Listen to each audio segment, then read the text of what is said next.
বর্তমানে আছি ঢাকা মাওয়া হাইওয়ে মহাসড়কে কেরানীগঞ্জের ঝিলমিল প্রজেক্টে।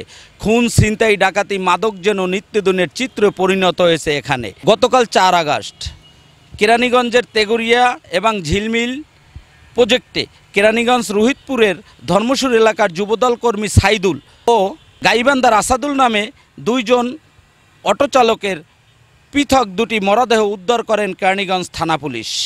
স্থানীয় এলাকাবাসী যেমনটি জানিয়েছেন, মহাসড়ক ঝিলমিল প্রজেক্টে প্রতিনিয়ত ঘটছে ছিনতাই, ডাকাতি, মাদক, খুন, দেখা যাচ্ছে লাশ।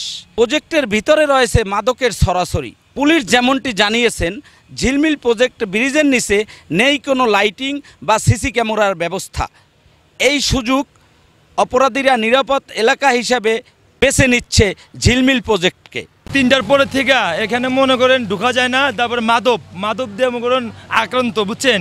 এখানে মনে করেন একলা পাইলে কিংবা 8-10 জন লোক থাকে, ঠিক আছে, ধরা পড়ে ছুরি পিস্তল মুচু ধইরা মেরা মুরা গাড়ি নিয়ে যায়। এদিকে কোনো লাইট ফাইট নাই, গাড়ি চলাচল করে, কয়দিন পর মার্ডার হয়, গাড়ি ছিনতাই হয়, ভিতরে মাদক সেবন করে, তারপরে মনে করেন যে অস্ত্রপাতি যা আছে সব ভিতরে ওরা আড্ডা মাড্ডা দেয়।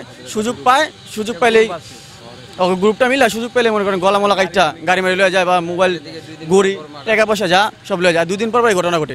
থাকি তো ঘন্টা 2 কইলো আর কি, গাড়িটা লয়ে বাইরে হয়েছে।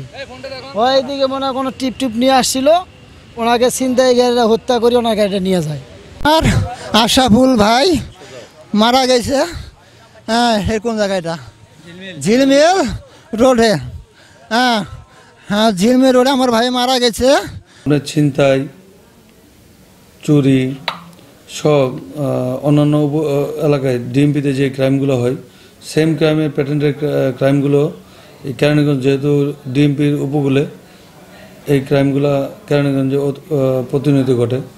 আর ক্রাইম ঘটার সাথে সাথে আমাদেরও অনেক সময় আমরা আমাদের সক্ষমতা দিয়ে মামলাগুলো ডিটেক্ট করার চেষ্টা করি এবং মামলাগুলো প্রায়ই ডিটেক্ট হয়।